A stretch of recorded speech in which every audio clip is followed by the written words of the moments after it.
അറിയുന്ന സമയം തൊട്ടേ എനിക്ക് നാമജപമായിരുന്നു. അങ്ങനെ ചെറുപ്പം ഒരു 10-25, എനിക്കിപ്പോൾ 57 വയസ്സുണ്ട്. ഒരു 10-28 വയസ്സാകുമ്പോൾ തന്നെ എനിക്കിപ്പോൾ നമ്മുടെ വീട്ടിലോട്ട് ആരെങ്കിലും ഒക്കെ വരണമെന്നുണ്ടെങ്കിൽ അതെനിക്ക് അറിയാൻ പറ്റും. അതുപോലെ നമ്മളെ കുറിച്ച് ആരെങ്കിലും എന്തെങ്കിലും പറയുവാണെങ്കിൽ ഇന്നതാന്ന് അറിയില്ല, പക്ഷേങ്കിൽ നമ്മൾ പറയാനുണ്ട്. അങ്ങനെ ഒരു ഇതുണ്ടായിരുന്നു. പിന്നെ ഞാൻ ചെറുപ്പത്തിൽ കൃഷ്ണന്റെ ഗീത ക്ലാസ്സിന് പോവുകയും അടുത്ത് കൃഷ്ണന്റെ അമ്പലമായിരുന്നു. അപ്പൊ ചെറുപ്പത്തിൽ കൃഷ്ണന്റെ ഒരു വിഗ്രഹമായിരുന്നു വീട്ടിലിരുന്നത്. അപ്പൊ അതിന് മാല കെട്ടിയിടുകയും അങ്ങനെ അമ്പലത്തിൽ പോകുകയും നമ്മൾ ഈ വൃശ്ചികത്തിൽ 41 ചെറുപ്പിന് പോവുകയും അങ്ങനെ കൃഷ്ണഭക്തിയായിരുന്നു. കല്യാണം കഴിഞ്ഞതോടുകൂടി പിന്നെ വന്നു. അപ്പൊ പിന്നെ ഞങ്ങൾ പുറത്തോട്ടൊക്കെ പോയി. അപ്പൊ ശിവനും പാർവതിയെയാണ് കൊണ്ടുപോയി, ഒരു ഫോട്ടോയായിരുന്നു കൊണ്ടുപോയി. അങ്ങനെ ഭജിച്ച് അങ്ങനെയൊക്കെ ആയി. ഗോദാവരി ചേട്ടന്റെ വീട്ടില് സർപ്പങ്ങളും തറവാടും ക്ഷേത്രമൊക്കെ ഉള്ള സർപ്പങ്ങളും ക്ഷേത്രങ്ങളൊക്കെ ഉള്ള ഒരു വീടായിരുന്നു. അപ്പൊ അവിടെ വന്നപ്പോഴും അവിടെ എല്ലാവരും നല്ല ദൈവചിന്തയുള്ളവരും ഒക്കെയാണ്. സർപ്പങ്ങൾ, അപ്പൊ എനിക്ക് ചെറുപ്പത്തിൽ ഇങ്ങനെ സർപ്പങ്ങളെയൊക്കെ കുറിച്ച് ഇങ്ങനെ ഓരോരുത്തർ പറയുമ്പോൾ എനിക്കൊരു ചിന്തയുണ്ട്, ദൈവമേ അങ്ങനെയുള്ളിടത്തേക്ക് എന്നെ കല്യാണം കഴിച്ചു വിടരുതേ, എനിക്ക് പേടിയാണേന്നൊരു ചിന്ത അന്നുണ്ടായിരുന്നു. പക്ഷേങ്കിൽ കല്യാണം കഴിച്ചു വന്നത് അങ്ങോട്ട് തന്നെ. അങ്ങനെ ജീവിതത്തിലെ എല്ലാ കാര്യത്തിലും ഈശ്വര ചിന്തയിൽ കൃത്യനിഷ്ഠയോടു കൂടിയാണ് മുന്നോട്ട് വന്നത്. പിന്നെ അത് കഴിഞ്ഞ് വെച്ചിട്ട് നമ്മൾ എന്തെങ്കിലും എന്ന് വെച്ചാൽ നമ്മളെ കൊണ്ട് പറ്റാത്തതൊന്നും നമ്മൾ ആഗ്രഹിക്കില്ലല്ലോ. ഇപ്പൊ കുഞ്ഞുങ്ങളുടെ കാര്യമാണെങ്കിലും അതുങ്ങളുടെ പഠിത്തമാണെങ്കിലും അതുങ്ങളുടെ ജോലിയാണെങ്കിലും നമ്മുടെ വീട്ടിലെ കാര്യങ്ങളാണെങ്കിലും എല്ലാം പറയും. അതുപോലെ ഒരു ശക്തി ദൈവം അന്ന് അതുപോലെ ഞാൻ ലളിതാ സഹസ്രനാമം അങ്ങനെ ചെറുപ്പം മുതലേ പിന്നെ നമുക്ക് ഈ മീഡിയ ഒന്നും ഇല്ലാത്ത സമയത്ത് ഇങ്ങനെ ഞാനൊരു അമ്പലത്തിൽ പോയപ്പോൾ ഒരു ബുക്കിന്റെ കാര്യം ഒരു അമ്മ അമ്പലത്തിൽ നിന്ന് പറഞ്ഞ്, മുഹൂർത്തം എന്നും പറഞ്ഞൊരു ബുക്കുണ്ട്, ദൈവകാര്യങ്ങളെല്ലാം അതിനകത്തുണ്ട്. അത് വാങ്ങിച്ചുകൊണ്ട് വന്ന് നമുക്ക് വേണ്ടത് വായിച്ചിട്ട് അത് പിന്നെ അത് പൂജാമുറി വെച്ചിരുന്നാൽ മതി. അപ്പൊ ആ ചെറുപ്പത്തിലേ ഞാൻ അങ്ങനെ, അന്ന് അതിന് 15 രൂപയായിരുന്നു. എല്ലാ ആഴ്ചയുമാണ് ഇത്, ആഴ്ചയോ മാസമോ ഒറ്റയാണെന്ന് തോന്നുന്നു കിട്ടിക്കൊണ്ടിരുന്നത്. അന്നേ അപ്പൊ അത് ഞാൻ വാങ്ങിച്ചോണ്ട് വന്നു. അതിനകത്ത് നമുക്ക് പറ്റുന്ന നല്ല എനിക്ക് എത്രയോ ഒരു ആകർഷണം എന്ന് വെച്ചാൽ ചില കീർത്തനങ്ങളൊക്കെ കേൾക്കുമ്പോൾ എന്റെ ചിന്ത ഇത് ഞാൻ എവിടെയോ കേട്ടിട്ടുണ്ടല്ലോ. അങ്ങനെ എന്നെ സ്വാധീനിക്കുന്നതൊക്കെ എടുത്ത് പ്രത്യേകം ഞാൻ എഴുതി ജപിക്കുകയും ഒക്കെ ചെയ്യുമായിരുന്നു. അങ്ങനെ പിന്നീട് എനിക്ക് അതങ്ങനെ വന്നപ്പോൾ ലളിതാ സഹസ്രനാമം ജപിക്കണമെന്നൊരു ഇത്. അപ്പൊ ഇങ്ങനെ ഒരു ബുക്ക് എങ്ങനെയോ എന്റെ കയ്യിൽ കിട്ടി. പക്ഷെ അത് ലളിതാ നാമാവലിയാണ് ലളിതാ സഹസ്രനാമം പറഞ്ഞ് ഞാൻ വായിച്ചുകൊണ്ടിരുന്നത്. അപ്പൊ ഇങ്ങനെ അമ്പലത്തിൽ ചെന്നപ്പോ ഒത്തിരി പേരിന്ന് വായിക്കണു. ഞാൻ ചോദിച്ചത് എന്താ വായിക്കും, അപ്പൊ ഞാൻ വായിക്കുന്നുണ്ടല്ലോ എന്നൊരു ചിന്ത, പക്ഷെ ഞാൻ വായിക്കുന്നത് വേറെ ആണല്ലോ എന്നൊരു ചിന്ത. അപ്പൊ ഒരു അമ്മയോട് ചോദിച്ചത് ലളിതാ സഹസ്രനാമം വായിക്കാന്ന് പറഞ്ഞു. അങ്ങനെ വന്ന് വീണ്ടും ഞാൻ അതാണ് പിന്നെ അങ്ങോട്ട് വായിക്കാൻ തുടങ്ങിയത്. വായിക്കാൻ തുടങ്ങി കഴിഞ്ഞപ്പോഴത്തേനും വീട്ടില് നമുക്ക് വല്ലാത്തൊരു ബുദ്ധിമുട്ടും കാര്യങ്ങളും. അങ്ങനെ ചെന്ന് നോക്കിച്ചപ്പം പറഞ്ഞു, ഇത്രയും കാലം എന്നെയല്ലേ വിളിച്ചിരുന്നേ കൃഷ്ണൻ, പിന്നെ ഇപ്പൊ അത് മാറിയല്ലോ, പിന്നെ അതുകൊണ്ട് വിളിച്ചോ, പക്ഷെ എന്നെ ഒന്ന് വിളിച്ചിട്ട് വേണം മറ്റുള്ളവർ വിളിക്കാനെന്ന്. അങ്ങനെ പിന്നെ എന്നാലും ഞാൻ ജോത്സ്യര് പറഞ്ഞു പ്രശ്നം വെച്ച് നോക്കിയപ്പോ അപ്പൊ എന്നാലും അങ്ങനെ തന്നെ ആയി. വീട്ടിൽ വന്ന് വീണ്ടും ഞാൻ ലളിതാ സഹസ്രനാമം. അപ്പൊ നമ്മുടെ വീട്ടിന്റെ അടുത്ത് തന്നെ നാഗരാജാവ് ഞങ്ങളുടെ പറമ്പിൽ തന്നെയുണ്ട്. ഭഗവാന് രാവിലെയും വൈകിട്ട് മക്കളാണെങ്കിലും ഞാനാണെങ്കിലും വീട്ടിൽ ഞങ്ങൾ എല്ലാവരും അത് കൃത്യനിഷ്ഠയോടുകൂടി പാലിക്കേണ്ട, ശുദ്ധിയോടുകൂടി സർപ്പങ്ങളൊക്കെ ആകുമ്പോൾ നമ്മൾ അനുസരിച്ച് അത് നോക്കണമല്ലോ. ആ ശുദ്ധിയോട് തന്നെ അവരെ നോക്കി വെച്ചാൽ നമ്മൾ കാണപ്പെട്ട ദൈവമായിട്ട് ഭഗവാനെ ഞാൻ കണ്ടു, എന്നെ കാണിക്കുകയും ചെയ്തു. അത്ര ഇതിലായിരുന്നു. നാഗരാജാവിനെയാണോ കണ്ടത്? അത് ഭഗവാൻ അതങ്ങനെ അല്ലാണ്ട് ഒരു 10-17 വയസ്സുള്ള ഒരു പയ്യൻ, ഒരു നല്ല നീള മുടി ഒരു സൈഡിലേക്ക് ചീവി, നല്ല ഒട്ടിയ വയറ്, നമ്മുടെ തോർത്തുണ്ടല്ലോ ഈ സാധാ നമ്മൾ കുളിച്ചു തോർത്ത തോർത്തല്ല, മറ്റേതിന്റെ ആ തോർത്ത് അത് ഉടുത്ത് അങ്ങനെ. അപ്പൊ ഞാനിങ്ങനെ വാതിൽ തുറന്നപ്പോഴേ സാഷ്ടാംഗം വീഴുവാണ് എന്റെ നാഗരാജാവേന്ന് പറഞ്ഞു. പക്ഷെ എന്നെ നോക്കുന്നില്ല, നേരെ നോക്കി നിൽക്കുക, ഉമ്മർത്ത് കിഴക്കോട്ട് നോക്കി നിൽക്കുക. അപ്പൊ അങ്ങനെ ഞാൻ കണ്ടു. അത് കഴിഞ്ഞിട്ട് പിന്നീട് ഒരു പ്രശ്നം ഉണ്ടായി കഴിഞ്ഞ ഉടനെ ഞാൻ പറഞ്ഞു എനിക്ക് ഭഗവാനെ ഒന്ന് നേരിട്ട് കാണുമെന്ന് പറഞ്ഞപ്പോ ഇങ്ങനെ വീട്ടിൽ വന്ന് ഇങ്ങനെ കിടന്നു മുറ്റത്ത്. അങ്ങനെ ഭഗവാൻ നാഗരാജ വന്ന് കിടന്നു, പാമ്പായിട്ട് വന്ന് കിടന്നു. അങ്ങനെയൊക്കെ നമുക്ക് അനുഭവമുണ്ട്. ആ ആ ആ അങ്ങനെ പല അനുഭവങ്ങളും അങ്ങനെ അവിടുന്ന് എല്ലാം കടന്നു വന്നു. പിന്നെ എനിക്ക് എന്തെങ്കിലും ചെയ്യണമെന്ന് വിചാരിച്ചാൽ എനിക്കത് പറ്റാത്തതാണെങ്കിൽ എനിക്കത് ചെയ്യാൻ പറ്റും. ആ ഞാനത് അത് എന്ത് കാര്യമാണെങ്കിലും അപ്പം ഇവിടെ ഇവരൊക്കെ അതിശയിക്കും, നിനക്ക് വയ്യാത്തതാന്ന്, പാടില്ല, അത് ചെയ്യാൻ പാടില്ല. പക്ഷേ അവരില്ലെങ്കിൽ ഇല്ലാത്ത സമയത്ത് അത് ചെയ്യണമെന്ന് വെച്ചാൽ അത് എങ്ങനെയാലും ഞാൻ ചെയ്തിരിക്കും. പിന്നെ എനിക്ക് ഡിസ്കിൻ്റെ കംപ്ലൈൻ്റ് ഉണ്ടായിരുന്നു. അപ്പം ഡോക്ടർ പറഞ്ഞു 3 മാസത്തിനുള്ളിൽ ഓപ്പറേഷൻ ചെയ്യണമെന്ന്. അപ്പോൾ ഞാൻ പറഞ്ഞു, അപ്പോൾ ഇവിടെ പറഞ്ഞ് ഓപ്പറേഷൻ ചെയ്ത് കഴിഞ്ഞാൽ, ഡിസ്കിനൊക്കെ ഓപ്പറേഷൻ ചെയ്ത് കഴിഞ്ഞാൽ പിന്നീട് എണീറ്റ് വരുന്ന കാര്യമൊക്കെ സംശയമാണ്, അതുകൊണ്ട് പോകുന്നിടം വരെ പോകട്ടെ എന്ന് പറഞ്ഞു. പക്ഷേങ്കിൽ എനിക്കതിപ്പോൾ ഇല്ല. അത് ആ കാര്യം പിന്നെ ഇപ്പുറത്തോട്ടായെങ്കിൽ രണ്ടും എനിക്കതില്ല. അത് കഴിഞ്ഞ് എനിക്ക് ഫാറ്റി ലിവർ വന്ന് 3+3 ആയിരുന്നു. കേൾക്കണില്ല, ഒന്നും ശരിക്കും തിരിയുന്നില്ല. എന്താ സൗണ്ടിന് കുറച്ച് കുറവുണ്ട്. ഉണ്ടോ? അത് കഴിഞ്ഞിട്ട് എനിക്ക് പിന്നെ ഈ ഡിസ്കിൻ്റെ പിന്നെ മരുന്നും കഴിച്ചില്ല, അതങ്ങ് മാറി. മരുന്ന് കഴിച്ചപ്പോൾ മാറി? മരുന്ന് 1 മാസം മരുന്ന് എടുത്തോളൂ, പിന്നെ ഞാൻ ഒന്നും കഴിച്ചില്ല. പിന്നെ ഞാൻ ഈ ലളിതാ സഹസ്രനാമമാണല്ലോ ജപിക്കുന്നത്. അത് എൻ്റെ മുറ കറക്റ്റ് വെളുപ്പിനെ 3:45 എണീറ്റിക്കുക, കുളിച്ച് 4 മണിക്ക് വിളക്ക് കത്തിച്ച് ഒരു 5:30-6 മണി വരെ ജപിക്കും. വൈകിട്ട് 1 മണിക്കൂർ ജപിക്കും. അതാണ് എൻ്റെ നാമജപക്രമം. പിന്നീട് ഞാൻ പറ്റുന്ന സമയത്തൊക്കെ നാമം ജപിക്കും, നടന്നുകൊണ്ട് നാരായണോ നമശിവായോ അങ്ങനെയല്ല കിട്ടുന്ന എൻ്റെ മനസ്സിൽ. അവസാനം അത് എൻ്റെ ഉള്ളിൽ തന്നെ ഉറക്കത്തിൽ അങ്ങനെ ജപിച്ചുകൊണ്ടിരിക്കും. കേൾക്കും. പിന്നെ അത് പിന്നെ ഞാൻ അത് കേട്ട് ജപിച്ചുകൊണ്ടാണ് ഞാൻ രാവിലെ എണീക്കുന്നത്. അങ്ങനെ ഒരവസ്ഥയായി. അതൊക്കെ കഴിഞ്ഞ് പിന്നെ ഇപ്പം ഈ ഇടയ്ക്ക് അതുപോലെ കുഞ്ഞുങ്ങളുടെ കയ്യിൽ എന്തെങ്കിലുമൊക്കെ പാടില്ലാത്ത ഒരു സാധനം ഉണ്ടെങ്കിൽ അത് നമ്മുടെ വീട്ടിൽ വെക്കാൻ പറ്റാത്തതാണെങ്കിൽ കറക്റ്റ് ഞാനത് അവിടെ എത്തിയിരിക്കും. അത് എൻ്റെ കയ്യിൽ ഞാനത് എടുത്തിരിക്കും. അത് എന്തോ അവിടെ എത്തും, ഞാൻ ചെയ്യും. അത് മുൻകൂട്ടിയൊന്നുമല്ല, സ്വയമേ ഞാൻ അവിടെ എത്തും, ഞാനത് എടുക്കും. അങ്ങനെ ഒരിത്. അതൊക്കെ കഴിഞ്ഞിട്ട് ഇപ്പം ഈ അടുത്ത് അത് കഴിഞ്ഞിട്ട് പിന്നീട് കുറച്ച് നാളിങ്ങനെ എല്ലാമൊക്കെ ജപിച്ച് പോയി കഴിഞ്ഞോണ്ട് പിന്നെ എനിക്ക് വിളക്ക് കത്തിച്ച ഉടനെ പിന്നെ കണ്ണടച്ചങ്ങ് ധ്യാനിക്കണം. പിന്നെ വിളക്ക് കത്തിച്ച് കഴിഞ്ഞാൽ പിന്നെ എനിക്ക് കണ്ണടച്ച് എവിടെയെങ്കിലും സ്വസ്ഥമായിട്ടിരിക്കുക.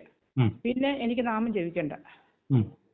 അങ്ങനായി. പിന്നെ അപ്പൊ നാമം ജപിക്കണ്ടെങ്കിലും ഉള്ളിന്ന് നാമം കേൾക്കും വേണമെങ്കിൽ അല്ലേ? കേൾക്കുകയും ചെയ്യും. പക്ഷെ ഞാൻ അങ്ങനെ ഇരിക്കും, എനിക്ക് അങ്ങ് ധ്യാനിച്ചാൽ മതി. അപ്പോഴത്തേന് പിന്നെ എനിക്ക് ഓരോ ലോകങ്ങള്, ദേവതകള്, അതുപോലെ ഞാൻ പിന്നെ അതുപോലെ ഡോക്ടറിനോട് പറഞ്ഞ 1/2 മണിക്കൂർ ഇരിക്കാൻ പാടുള്ളൂ ഡിസ്കിന്റെ പ്രശ്നമുള്ള. പക്ഷെ ഞാൻ അപ്പൊ ഈ ആദ്യ സമയത്തൊക്കെ ഞാനിങ്ങനെ ഇരിക്കുന്ന ഉടനെ പിന്നെ എൻ്റെ തലയിൽ ഇങ്ങനെ സഹസ്രദളം പോലെ, അതായത് നമ്മുടെ ചിരാത് കത്തിക്കില്ലേ, ചിരാത് ഇങ്ങനെ ഒത്തിരി എണ്ണം കത്തിച്ച് അടുക്കി വെക്കുമ്പോ ഉള്ള തിളക്കമില്ലേ, ഒരുമാതിരി നമ്മുടെ ഈ മാതളപ്പൂവിന്റെ കളർ തലയിൽ അങ്ങനെ കണ്ടു. അത് കഴിഞ്ഞാൽ വെച്ചിട്ട് ഞാൻ ഒരു ഇങ്ങനെ പകൽ ഇങ്ങനെ കിടക്കുക, ഇരിക്കണ്ടായോ എന്ന് വെച്ച് കിടന്ന് ധ്യാനിച്ചപ്പോഴത്തെ എൻ്റെ രൂപം തന്നെ എൻ്റെ മുകളിൽ കാണുക. ഞാൻ ഇങ്ങനെ കിടക്കണു, ആ കിടക്കണ തന്നെ എൻ്റെ മുകളിൽ ഈ ധ്യാനത്തിൽ കാണുക ഞാൻ. പിന്നെ ഇങ്ങനെ മലകളും കാടുകളും വലിയ വലിയ കൊട്ടാരങ്ങൾ എന്ന് പറഞ്ഞാൽ സാധാ അല്ല, ഈ പ്രത്യേക ഈ പണിഞ്ഞ ഓരോന്നൊക്കെ പണികൾ, ദൈവങ്ങളുടെയൊക്കെ ഫോട്ടോ പണിഞ്ഞ ഇതുണ്ടല്ലോ, അങ്ങനെയുള്ളതൊക്കെ അങ്ങ് കാണും. പിന്നെ നല്ല വൃക്ഷങ്ങളും മരങ്ങളും കുന്നും പൂക്കളും അതൊക്കെയാണ് കാണുന്നത്. അതെല്ലാം അങ്ങനെ അങ്ങ് പോയി. പിന്നെ ഈ ധ്യാനത്തിലേക്ക് ഇങ്ങനെ വന്നു കഴിഞ്ഞ് അത് കഴിഞ്ഞിട്ട് ഇപ്പം ഈ 2 അപ്പം ഞാൻ ഇങ്ങനെയൊക്കെ എത്തിയെങ്കിലും എനിക്ക് എന്തോ ഒരു കുറവ്, ഞാൻ എത്തേണ്ടിടത്ത് എത്തിയിട്ടില്ല. ആ ഒരു അവസ്ഥ എനിക്ക്. അത് കഴിഞ്ഞ് വെച്ചിട്ട് പിന്നെ ഒരു 3 അത് കഴിഞ്ഞ് ഇങ്ങനെ വിഷമിച്ച് ഇങ്ങനെ ഇരിക്കുമ്പോഴാണ് ഞാൻ സാറിന്റെ വീഡിയോ കാണുന്നത്. 2 ആഴ്ച 1 മാസമായി ഇപ്പം. അപ്പം എനിക്ക് എന്തോ ഒരു തൃപ്തി, എത്തേണ്ടിടത്ത് എത്തി, സ്വസ്ഥമായെന്നൊരു മനസ്സിനൊരു ഇത്. ഇങ്ങനെയുള്ള ആളുകൾ നിറയെ ഉണ്ട് അനുഭവം കേട്ടപ്പോ. അങ്ങനെ ഞാൻ എത്തേണ്ടിടത്ത് എത്തി എന്ന് എനിക്കൊരു സ്വസ്ഥത എത്തി. അപ്പൊ ഞാൻ ഈ വീഡിയോകളൊക്കെ ഇങ്ങനെ കാണുന്നു. അതിന് മുമ്പായിട്ട് എനിക്ക് പിന്നെ ഒരു 3 ദിവസത്തേക്ക് പിന്നെ എനിക്ക് അധികം കൂട്ടുകാരില്ല. ആദ്യം ഞാൻ ചെറുപ്പം മുതൽ ആർക്കും അങ്ങനെ സംസാരമില്ല. ഞാൻ എന്നിലേക്ക് ഒതുങ്ങുന്ന ഒരു പ്രാകൃതമായി. ആരുമായിട്ടും എനിക്ക് അങ്ങനെ ഒരു കൂടുതൽ ഉണ്ടായിരുന്നവരെയും കൂടി ഇപ്പോൾ ഇല്ല, കോണ്ടാക്ട് ഇല്ല. പിന്നെ അത് കഴിഞ്ഞ് ഒരു 3 ദിവസത്തേക്ക് ഞാൻ ആ ഒരു സുഖം എനിക്ക് അറിയിക്കാൻ പറ്റില്ല. ഒരു 3 ദിവസം ഞാൻ എന്നിലേക്ക് അങ്ങ് ഒതുങ്ങി. ഈ ലോകമായിട്ടങ്ങ് ഒരു ബന്ധവും ഇല്ലാതെ ഒരവസ്ഥ. പിന്നെ ആ 3 ദിവസം എനിക്കത് കിട്ടിയുള്ളൂ. പിന്നീട് ഞാൻ വെച്ച് പിടിപ്പിക്കണതൊക്കെ പച്ച ചെടികളാണ്, പൂക്കളല്ല. പക്ഷെ ഞാനത് എത്ര കൊണ്ട് വെച്ചാലും മൊത്തം പച്ച ചെടികൾ. അതാണ് കൂടുതൽ, അതിനെ ഞാൻ കൂടുതൽ ആഗ്രഹിക്കുന്നത്, ഇഷ്ടപ്പെടുന്നു, അതാണ് എനിക്കുള്ളത്. അങ്ങനെ കഴിഞ്ഞപ്പോൾ ഒരാഴ്ചക്ക് മുമ്പ് പിന്നെ ഉടനെ ഇപ്പം ഞാനത് വായിച്ചപ്പം കണ്ടു ഇങ്ങനെ അമൃതമാണെന്ന് വരുന്നത്. പക്ഷെ ഇങ്ങനെ വന്നിട്ട് എനിക്ക് പിടിക്കാനൊന്നും കിട്ടിയില്ല, അതങ്ങ് ഇറങ്ങി പോയി. അതങ്ങനെ കൂടെ എനിക്കത് വരുന്നുണ്ട്. പിടിക്കാൻ കിട്ടില്ല. പിടിക്കാനൊന്നും കിട്ടിയില്ല, അതങ്ങനെ പോയി. അത് കഴിഞ്ഞിട്ട് ഇപ്പൊ എനിക്ക് തോന്നുന്നു എന്റെ ഉള്ളിലോട്ടൊന്നും ഇല്ല. പിന്നെ ഈ ചാനലോടിക്കുമ്പോൾ എന്റെ ഈ എനർജി ഇങ്ങനെ ഇങ്ങോട്ട് വന്നിട്ട് രണ്ട് സൈഡിൽ കൂടെ അങ്ങ് പോയിട്ട് നമ്മുടെ ഈ ചെവിയുടെ 2 സൈഡില്ലേ ഇങ്ങനെ പോയിട്ട് ഒരു സൈഡ് എനിക്ക് ഒന്നും ഇല്ലാതെ പോലെ തോന്നി. പക്ഷെ ഇപ്പുറത്തെ സൈഡിലേക്ക്, അതായത് വലത്തെ സൈഡിലേക്ക് എന്തോ ഇച്ചിരി ഇതുപോലെ. അവിടുത്തെ എനിക്ക് ധ്യാനം ചെയ്യുമ്പോൾ അവിടെ വേദനയുണ്ട്. അവിടെ ഒരു ശകലം ബ്ലോക്ക് ഉണ്ട്. അവിടെ ഉണ്ടെന്ന് കാരണം ചെറുപ്പത്തിലെ ഞാൻ ഇങ്ങനെ നടന്നു പോകുമ്പോൾ ഒരു കമ്പ് ഇങ്ങനെ ചരിഞ്ഞ് വന്നിട്ട് എൻ്റെ ഈ ഭാഗം അവിടെ ഇടിച്ചായിരുന്നു. ആ ഭാഗമാണ് എനിക്കിപ്പോ വേദനയായിട്ട് വന്നിരിക്കുന്നത്.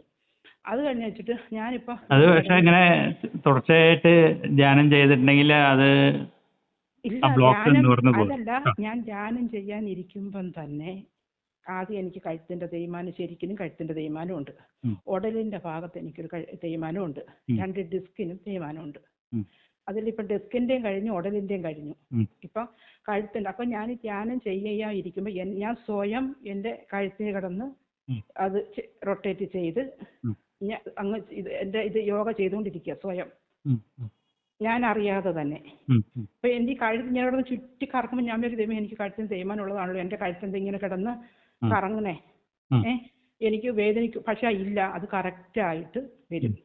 അതുപോലെ ഞാൻ നേരത്തെ ലളിതാ സഹസ്രനാമം ചോദിച്ചുകൊണ്ടിരിക്കുമ്പോഴത്തേന് എന്റെ ഈ നടുവിന്റെ ഈ മുകളിൽ വയറിന്റെ ഭാഗം ഇട്ട് കിടന്ന് പിടയ്ക്കുമായിരുന്നു. അതിനു മുമ്പ് ഇങ്ങനെ നമ്മുടെ ഈ നെറ്റിക്ക് തള്ളവിരൽ അമർത്തുന്ന പോലെ, ഈ ചൂണ്ടുവിരൽ അമർത്തുന്ന പോലെ എനിക്ക് തോന്നി ലളിതാ സഹസ്രനാമം ചോദിച്ചുകൊണ്ടിരുന്നപ്പോ. അത് കഴിഞ്ഞിട്ടാണ് എനിക്ക് ഉടലിങ്ങനെ ഇരിക്കാൻ തുടങ്ങിയത്. അപ്പോഴും നമുക്ക് സംഭവം അറിയില്ലല്ലോ.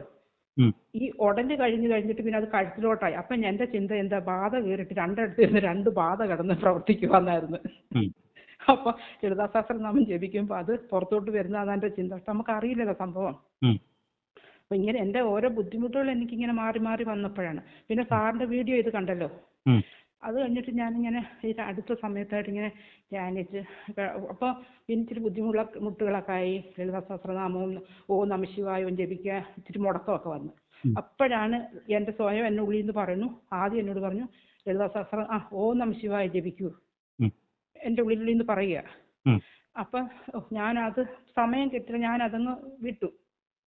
അത് കഴിഞ്ഞിട്ട് എന്നോട് പറയുന്നു ലളിതാ സഹസ്രനാമം ജപിക്കൂ.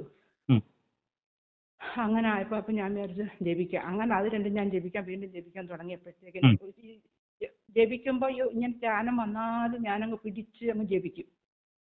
അപ്പം ഈ ഓം നമഃ ശിവായ ജപിക്കുന്ന ഉടനെ എൻ്റെ ഈ അടിവയറ്റിൽ നിന്ന് ഇങ്ങനെ വയറങ്ങ് വീർത്തിട്ട് പിന്നെ അങ്ങ് ചൊട്ടി അങ്ങ് മേലോട്ടങ്ങ് പോകും. ഈ ഓം നമഃ ശിവായ ജപിച്ച നമഃശിവായ എന്ന് പറയാൻ ആന്നങ്ങ് പോകും. കണ്ടത് പൂർത്തിയാക്കാൻ എനിക്ക് പറ്റില്ല. അങ്ങനെ ഒരു എനർജി ആയിരുന്നു. ഇപ്പം ഒരു 2 ആഴ്ചക്ക് മുമ്പ് ഞാൻ ഇങ്ങനെ കിടന്ന് കഴിഞ്ഞപ്പോൾ അപ്പം എൻ്റെ പിന്നെ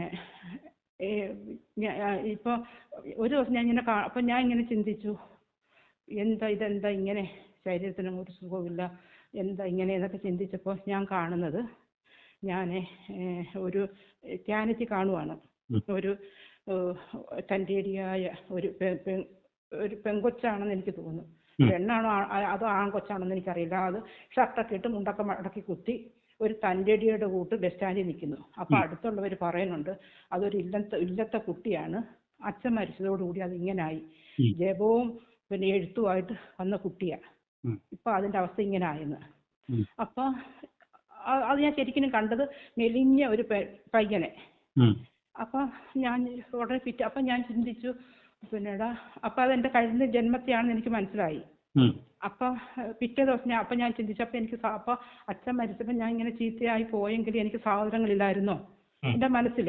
അപ്പൊ അന്നത്തെ ധ്യാനം കഴിഞ്ഞപ്പോൾ ഞാൻ കാണുന്നത് എന്താന്ന് വെച്ചാല്, ഇവിടെ നമ്മുടെ അടുത്തൊരു വിഷ്ണുവിന്റെ അമ്പലമുണ്ട്. അവിടുന്ന് ഈ നമ്മൾ കർമ്മങ്ങളൊക്കെ ചെയ്ത് കഴിഞ്ഞ് ചുമന്ന പട്ട് കൊടുത്ത് ഉരുളിയും തലയിൽ വെച്ച് കയറുമല്ലോ, കർമ്മങ്ങൾ കഴിഞ്ഞ് കയറുമല്ലോ, അതുപോലെ ഞാൻ കാണുന്നു. അത് സ്കെൽറ്റായിട്ടുള്ള ഒരു പയ്യൻ. അപ്പൊ കഴിയുന്ന ജന്മം അപ്പൊ ഞാൻ കണ്ടേടിയായിരുന്നു. അപ്പൊ അതിന്റെ കർമ്മഫലമായിരിക്കും ഞാനിപ്പോ അനുഭവിക്കുന്നതെന്നായിരിക്കാം ആ കണ്ടത്. അത് കഴിഞ്ഞ വെച്ചിട്ട് പിന്നീട് എൻ്റെ മോന് ഇച്ചിരി ഓട്ടിസത്തിന്റെ ബുദ്ധിമുട്ടുണ്ട് ജനിച്ചപ്പോൾ. അപ്പൊ സാറ് ഇടുമ്പോൾ ഇതൊന്നും ഇടണ്ട കേട്ടോ. അപ്പൊ ഞാൻ ചിന്തിച്ചു, ദൈവമേ ഇവരെന്ത് ഇങ്ങനെ, നമ്മൾ എല്ലാവരും ദൈവചിന്തയിലും എല്ലാം നമ്മൾ ചിട്ടയോടുകൂടി പോകുന്ന കുടുംബമാണ്. അപ്പോൾ ഇങ്ങനെ എന്താ കുഞ്ഞുങ്ങളൊക്കെ എന്ന് പറഞ്ഞാൽ കിട്ടി, അവർക്ക് ഓരോ ജോലി കിട്ടിയപ്പോൾ അവരെല്ലാം വേണ്ട പോലെ കൊടുക്കുകയും എടുക്കുകയും ഒക്കെ ചെയ്ത് വന്ന കുഞ്ഞുങ്ങൾ.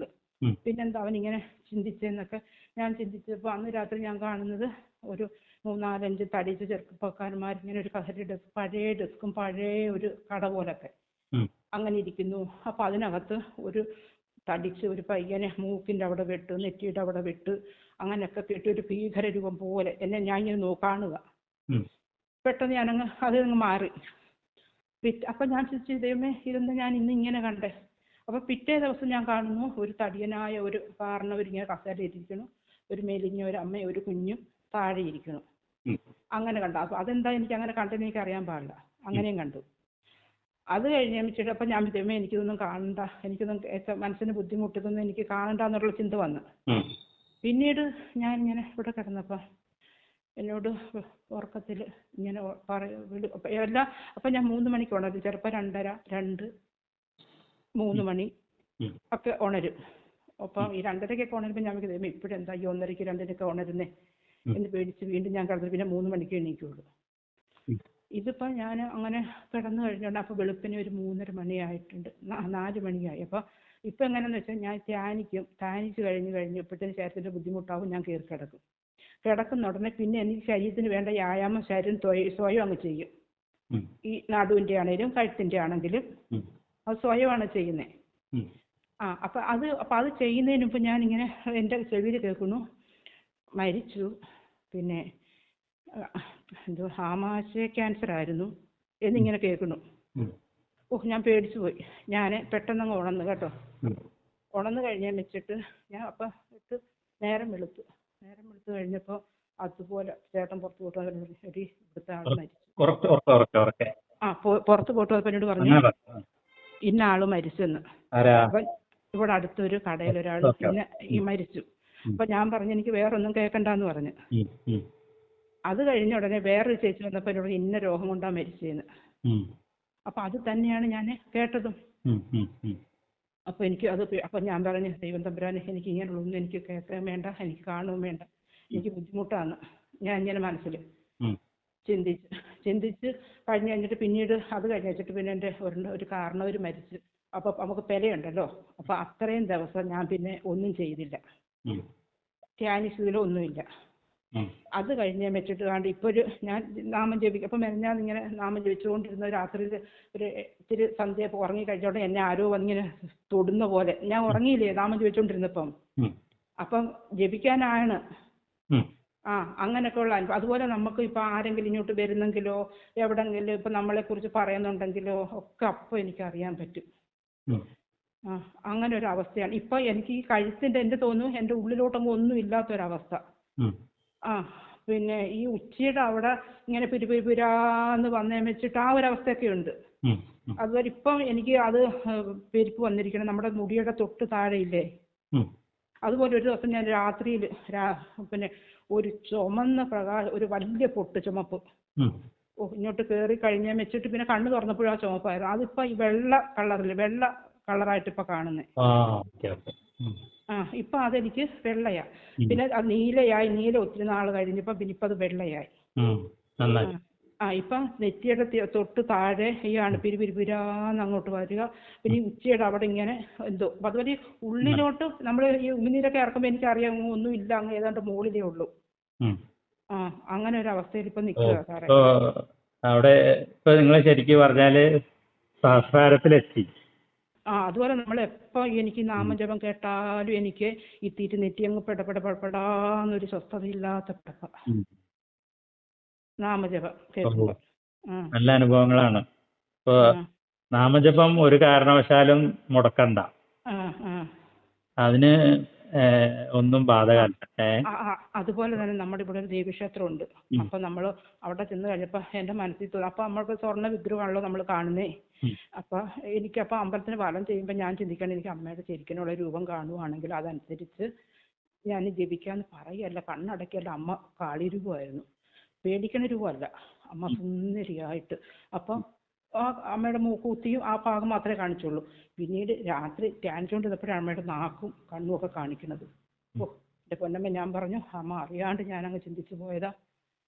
അതുപോലെ അമ്പലത്തിൽ ചെന്ന് കഴിഞ്ഞാൽ പിന്നെ എനിക്ക് പെരുപ്പാ.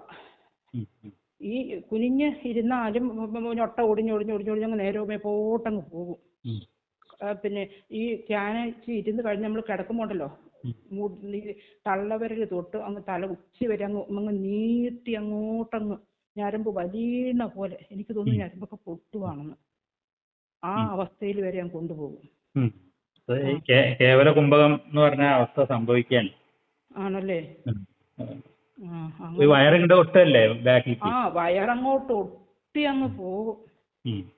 ആ അത് ഉദ്യാനബന്ധം എന്ന് പറയും. അതിട്ട് അതില് അതൊക്കെ ഈ ബന്ധങ്ങളൊക്കെ തന്നെ സംഭവിക്കുന്നതാണ്. ആ ആ ആ തന്നെ സംഭവിക്കും. ആ എല്ലാവരും അത് പ്രാക്ടീസ് ചെയ്യും. ആ പ്രാക്ടീസ് ചെയ്ത് പ്രാക്ടീസ് ചെയ്യുക. ആ ശരിക്ക് അത് സംഭവിക്കണം, തന്നെ സംഭവിക്കും. ഇതങ്ങ് നമുക്കങ്ങ് അങ്ങ് പിന്നെ അതെനിക്ക് പറ്റാണ്ടാവും, അത്ര അങ്ങ് ഒട്ടും വയറ്. അതന്നെ ഈ വയറ് ചെന്ന് നട്ടലിനോട് മുട്ടുക. അത് തന്നെ. എന്നെ വെച്ചിട്ട് എന്നെ കാണിച്ചു ഭക്ഷണത്തിന്റെ. അപ്പൊ എനിക്ക് സ്വയമേ എനിക്കറിയാം ഞാൻ കൂടുതൽ, അപ്പൊ ഇവിടെ ഞാൻ മത്സ്യമാംസങ്ങളൊന്നും കഴിക്കാത്ത ആളാ. അപ്പൊ എന്നോട് ഇവിടെ പറയും. പിന്നെ ഞാൻ എല്ലാ ചെറുപ്പം മുതലേ നമ്മൾ ഷഷ്ടി ഇപ്പോഴും മുടങ്ങാതെ എടുക്കണതാ. പിന്നെ പ്രദോഷം ചെറുപ്പം മുതലേ നമ്മൾ ഷഷ്ടി നോക്കുമായിരുന്നു. ശനി ഞായറും പ്രദോഷമൊക്കെ നോക്കുന്ന ആളായിരുന്നു ഞാൻ. അപ്പൊ എനിക്ക് ആഹാരത്തിനൊക്കെ നല്ല നിയന്ത്രണം, എത്ര 3 ദിവസമൊക്കെ ഞാൻ അരിയാഹാരം കഴിക്കാതെ എനിക്ക് ഇരിക്കാൻ പറ്റുമായിരുന്നു. പക്ഷെ ഇപ്പൊ ഈ ഫാറ്റി ലിവറിന്റെ ഇതൊക്കെ വന്നപ്പോഴത്തേന് നമ്മളിങ്ങനെ പട്ടിണി കിടന്നുകൊണ്ടൊക്കെയാണ് ഈ അസുഖം വന്നതെന്ന് പറഞ്ഞ് ഇവിടെ ആരും സമ്മതിക്കില്ല സമയം ഭക്ഷണം കഴിക്കണമെന്ന് പറഞ്ഞുകൊണ്ട്. ഇപ്പൊ എനിക്ക് സ്വയമേ എനിക്കറിയാം ഞാൻ ഭക്ഷണം കൂടുതലാണ് കഴിക്കണേന്ന്.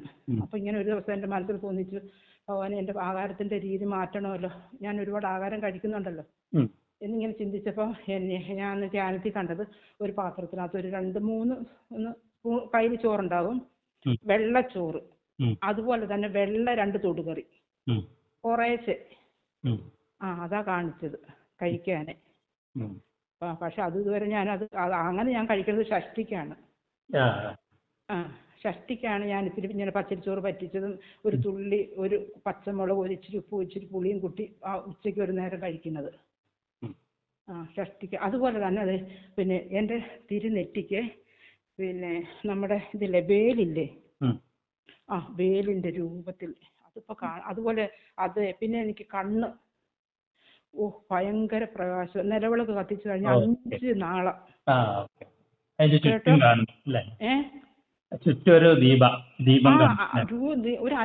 ഒരു തിരിക്കകത്തുനിന്ന് 5 നാളം വെച്ചാ കാണുന്നേ. നമ്മുടെ എന്തും അങ്ങ് ഭയങ്കര പ്രകാശം. അപ്പൊ ആദ്യം ഇത് കണ്ടപ്പോ എന്റെ കണ്ണിന് കേടാന്ന് പറഞ്ഞ് ഞാൻ കണ്ണ് ടെസ്റ്റ് ചെയ്ത് ഗ്ലാസ് വെച്ചു. അപ്പം ഗ്ലാസ് വെച്ച് നോക്കുമ്പോ അത്രയില്ല. ഗ്ലാസ് ഇല്ലാണ്ട് നോക്കുമ്പോഴേ ഞാൻ അങ്ങനെ കാണുന്നത്. കണ്ണിന്റെ പവർ കൂടിയതാണ്. അപ്പൊ 5 നാളമായിട്ട് കാണാം. അപ്പൊ ആദ്യം ദൈവമേ എന്റെ കണ്ണിന് എന്തോ പ്രശ്നം ഉണ്ടല്ലോ എന്ന് പറ. അപ്പൊ ഞാൻ എല്ലാവരോടും ചോദിച്ചു നിങ്ങൾക്ക് ഇങ്ങനെ. അപ്പൊ അവര് പറഞ്ഞു അല്ല, അപ്പൊ എന്റെ കണ്ണിന് കംപ്ലൈന്റ് ആണെന്ന് പറഞ്ഞ് ഞാൻ അങ്ങനെ അതൊക്കെ ചെയ്തു.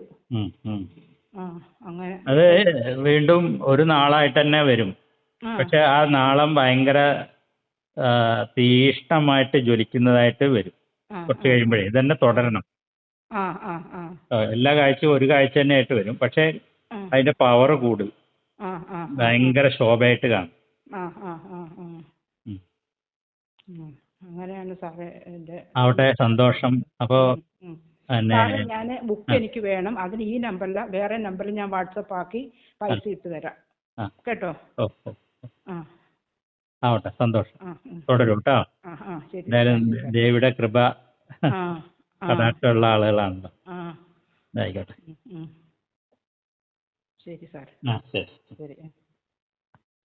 യോഗവിദ്യയുടെ അതിനിഗൂഢ രഹസ്യങ്ങൾ അനാവരണം ചെയ്യുന്ന അപൂർവ കൃതി തുരീയം കുണ്ടലിനി രഹസ്യം എന്ന പുസ്തകം ആവശ്യമുള്ളവർ 9895610455 എന്ന നമ്പറിലേക്ക് അഡ്രസ് വാട്സപ്പ് ചെയ്യുക. വില 250 രൂപ.